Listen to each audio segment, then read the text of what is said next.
अस्सलाम वालेकुम स्टूडेंट्स। आज हम लंग्स के बारे में पढ़ेंगे।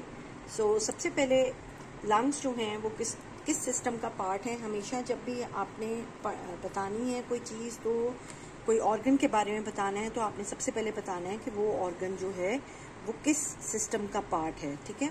सो lungs are the part of the respiratory system and then you will give its position and the location.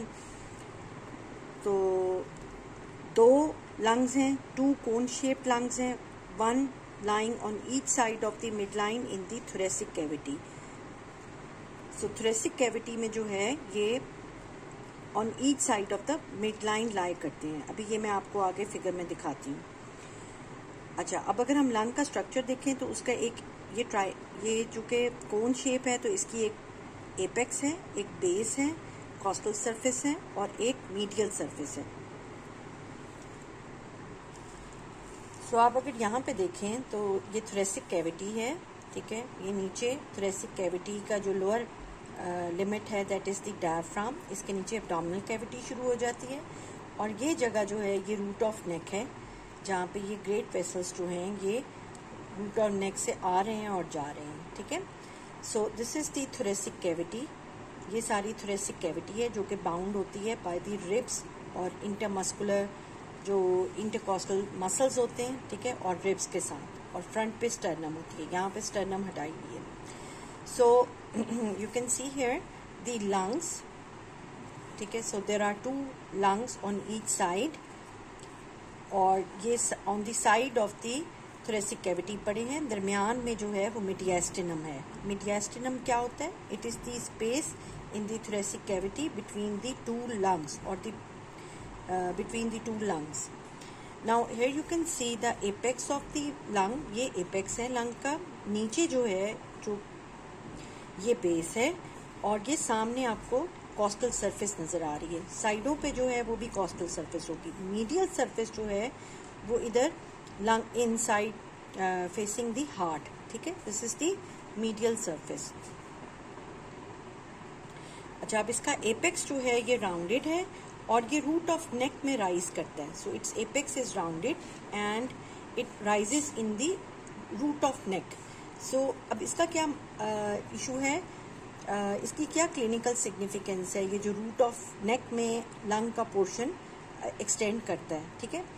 इसकी क्या क्लिनिकल सिग्निफिकेंस है कि अगर नेक में जो है कोई गन शॉट या कोई स्टैबिंग इंजरी हो तो उसमें रूट ऑफ ये जो एपेक्स ऑफ लंग है ये भी इन्वॉल्व हो सकता है। अच्छा, और ये रूट ऑफ लंग में about 25 mm above the level of middle third of the clavicle ये राइज करता है। 25 mm above the middle third of the clavicle ये इसकी एपेक्स जो है वो राइज करती है। ठीक है। Now it lies close to the first rib and blood vessels and nerves in the root of the neck. अब base जो है this is the base. This one is the base. ये कनकेव होती है। ठीक है। नीचे से ये कनकेव है। अभी एक और आपको व्यू दिखाऊंगी, उसमें बेस जो है वो दिखाऊंगी।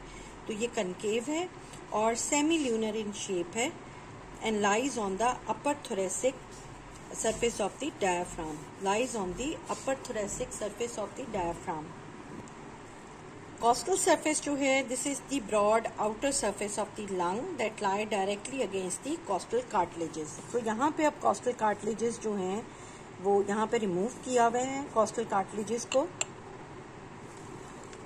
रिब्स को और स्टर्नम को, कॉस्टल कार्टिलेज को। तो ये वाली सरफेस जो है ये कॉस्टल सरफेस है, जो इसका कुछ हिस्सा जो है वो इधर लैटरली भी प्रेजेंट है। ठीक है। और रिब्स और इंटरकॉस्टल मसल्स। ठीक है। सो ये वाली ब्रॉड सरफेस है और ये रिलेट करती है, डायरेक्टली लाई करती है against the costal cartilages, ribs और इंटरकॉस्टल मसल्स। सो यहाँ पे देखें ये थोरेसिक कैविटी है, इसके अंदर लैटरली जो हैं ये लंग्स पड़े हैं और ये लंग्स की कॉस्टल सरफेस आप ऑब्जर्व कर सकते हैं। यहाँ पे ये कॉस्टल कार्टिलेजेस हैं, ये रिब्स हैं और ये स्टर्नम है। तो जहाँ तक पीछे रिब्स जा रही हैं ये सारी सरफेस जो है ये कॉस्टल सरफेस है। और इंफीरियर सरफेस, अच्छा ये जो है ये राइट लंग है और ये लेफ्ट लंग है और देखें ये दरमियान में जो स्पेस है इनके, ये मिडियास्टिनम कहलाती है जो थोरेसिक कैविटी में होती है। ये राइट लंग शो किया गया है और इसकी मैं सर्फेसेस आपको बता दूं. Now this is the medial surface. ये वो सरफेस थी जो हार्ट को फेस कर रही थी अंदर की तरफ. ठीक है, ये मीडियल सरफेस है और नीचे वाली ये सरफेस जो है ये डायफ्रेगमेटिक सरफेस है या इंफीरियर सरफेस है या बेस है इसकी. और ये देख सकते हैं आप कि ये कनकेव है, अंदर की तरफ टर्न हुई हुई है, कनकेव सरफेस है. ठीक है, अब मीडियल सरफेस जो है, medial surface of each lung, medial surface of each lung faces the other directly across the space between the lungs. तो medial surface of each lung जो है वो दूसरी साइड को, दूसरे medial surface of the other lung को face करती है और दरमियान में इसमें mediastinum है. Each is concave. ये surface जो है ये concave है, has a roughly triangular shape area called the hilum. सो इसमें एक रफली ट्रायंगुलर सा एरिया है जिसको हाइलम कहते हैं. अब हाइलम क्या है और ये हाइलम किस लेवल पे लाई करता है? 5th, 6th and 7th thoracic vertebrae के लेवल पे लाई करता है. ठीक है, अब ये हाइलम वो एरिया है, आप ये देख सकते हैं यहाँ पे कुछ स्ट्रक्चर्स बने हुए हैं. सो जो स्ट्रक्चर्स लंग के अंदर या बाहर आ जा रहे हैं वो इस रास्ते से आ जा रहे हैं. सो दिस ये जो रास्ता है ये कहलाता है हाइलम. अच्छा, सो ये जो हाइलम है ये 5th, 6th और 7th थोरेसिक वर्टिब्री के लेवल पे लाई करता है. ये भी एक MCQ पूछा जा सकता है कि हाइलम जो है किस वर्टिब्रल लेवल पे लाई करता है. और ये ट्रायंगुलर शेप एरिया है जहाँ से लंग्स के अंदर स्ट्रक्चर आ जा रहे हैं और जो स्ट्रक्चर आ जा रहे होते हैं वो बनाते हैं रूट ऑफ द लंग और हाइलम वो दरवाज़ा है जहाँ से ये स्ट्रक्चर्स अंदर आ रहे हैं या जा रहे हैं. सो अभी हम देखते हैं कि स्ट्रक्चर्स कौन से आ जा रहे हैं. So the primary bronchus, the pulmonary artery supplying the lungs and the 2 pulmonary veins draining it और ब्रोंकियल आर्टरी. सो ब्रोंकियल आर्टरी और वेन्स और lymphatics and nerve supplying and lymphatics और नर्व्स जो सप्लाई कर रहे होते हैं लंग को वो लीव करते हैं एट हाइलम. सो वेन्स, लिम्फेटिक्स और लिम्फेटिक्स जो हैं वो जो है वो लीव करते हैं, बाकी सब चीज़ें जो हैं वो एंटर हो रही हैं. ठीक है, सो ये भी एक SCQ पूछा जा सकता है. नेम द स्ट्रक्चर्स लीविंग और एंटरिंग द हाइलम और forming the root of the lung. तो ये दोनों चीज़ें एक जैसी हैं. अब मीडियास्टिनम में जो है वो हार्ट है, ग्रेट वेसल्स हैं, ट्रेकिया है, राइट एंड लेफ्ट ब्रोंकाई हैं, एसोफेगस है, लिम्फ नोड्स हैं, लिम्फ वेसल्स हैं और नर्व्स हैं. ये कंटेंट्स हैं मीडियास्टिनम के जो आपके हमने फर्स्ट चैप्टर में भी इनको डिटेल से पढ़ा था. सारे जो हैं स्ट्रक्चर्स को हमने डिटेल से पढ़ा था. तो right lung is divided into 3 distinct lobes, superior, middle and inferior. So अब अगर हम लंग को देखें तो राइट लंग जो है ये 3 लोब्स में डिवाइडेड होता है, superior, middle and inferior lobe, by 2 fissures. एक ये हॉरिजॉन्टल फिशर है जो कि लंग को अपर और मिडल लोब में डिवाइड करता है और फिर एक ये ओब्लीक फिशर है जो कि लंग को मिडल और इंफीरियर से सेपरेट करता है. जबकि लेफ्ट साइड पे सिर्फ 2 लोब्स होते हैं, upper and middle by the oblique fissure. ठीक है, ये फिशर है, ये डिवाइड कर रहा है लंग को इनटू 2 लोब्स. लोब्स का मतलब है छोटे पार्ट्स. लंग एक बड़ा है तो ये लंग को छोटे पार्ट्स में डिवाइड करता है. ठीक है,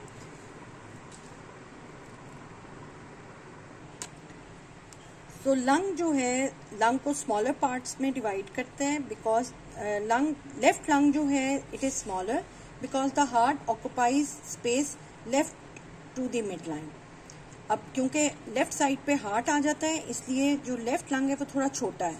it is divided in only 2 lobes, superior and inferior. The divisions between the lobes are called fissures. तो जो लोब्स के दरमियान में जो आपको डिवीजन नजर आ रही है उसको फिशर्स बोलते हैं. ठीक है, now the pleural cavity.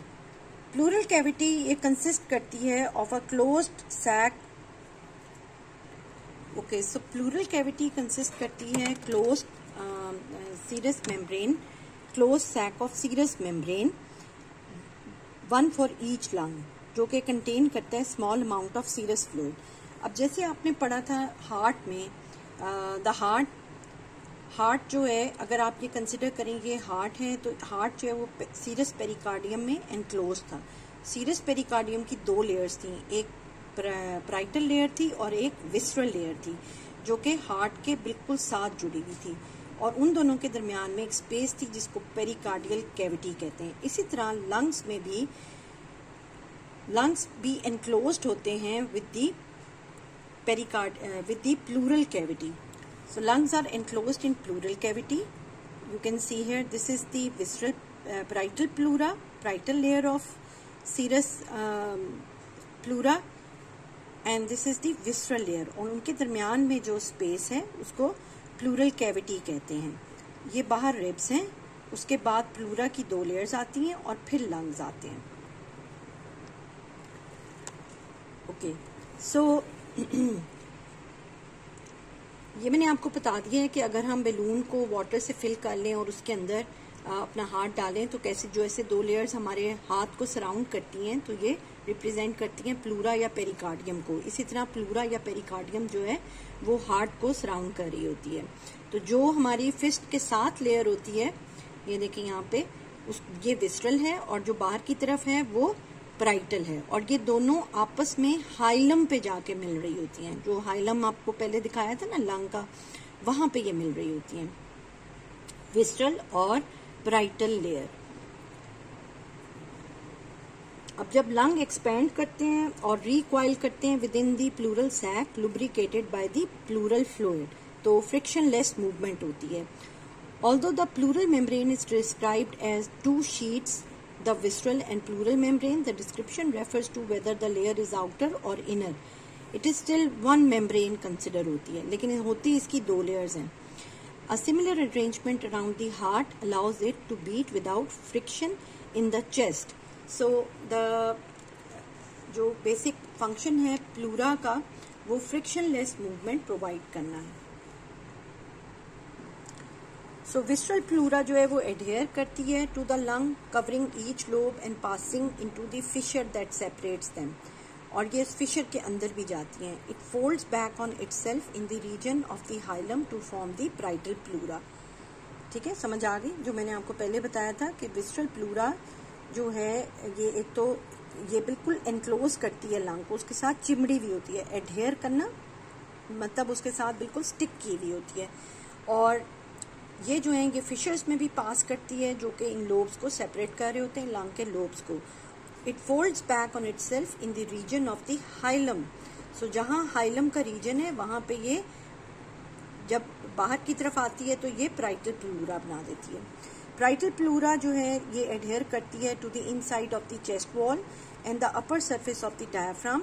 It is not attached to other structures of the in the mediastinum and simply folds back on itself in the form of hilum to form the visceral pleura.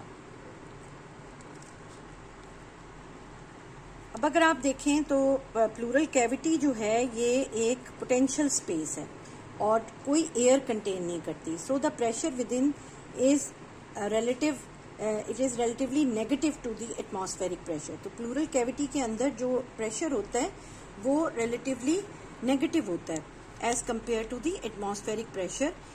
अब health में, healthy बंदे में, the space between the pleural layers, the pleural space contains an average about 7 to 10 ml of pleural fluid, which lubricates lung movement during the breathing.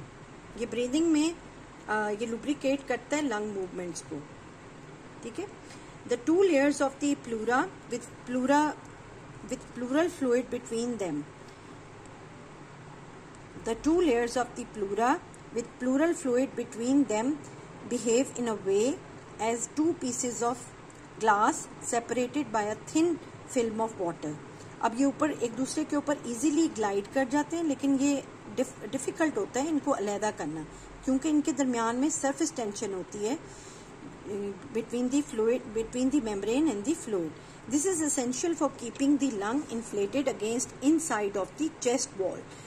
सो ये एक और function है pleura का, जिसमें कि लंग्स जो हैं वो इन्फ्लेटेड रहते हैं। एल्वुलाई जो हैं वो लंग्स जो हैं इन्फ्लेटेड रहते हैं। एयरवेज और alveoli of the lungs they are embedded in the elastic tissue which constantly pulls the lung tissue towards the hilum.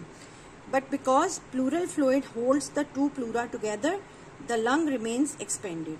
अब क्या है कि एयरवेज और एल्वुलाई ऑफ द लंग्स जो एम्बेडेड होते हैं इलास्टिक टिश्यू में, ये कॉन्स्टेंटली पुल कर रहे होते हैं लंग टिश्यू को हाइलम की तरफ, अंदर की तरफ, ठीक है. लेकिन चूंकि प्लूरल फ्लूइड होता है दो प्लूरल मेम्ब्रेन के दरमियान में, तो लंग जो है वो एक्सपेंडेड रहते हैं.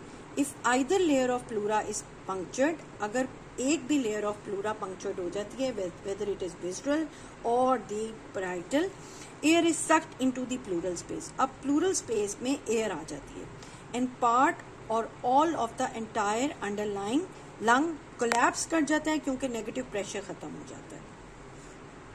जब अगर आप लंग्स के अंदर देखें तो lungs are composed of bronchi, smaller air passages, alveoli, connective tissue, blood vessels, lymph vessels and nerves, all embedded in elastic connective tissue matrix.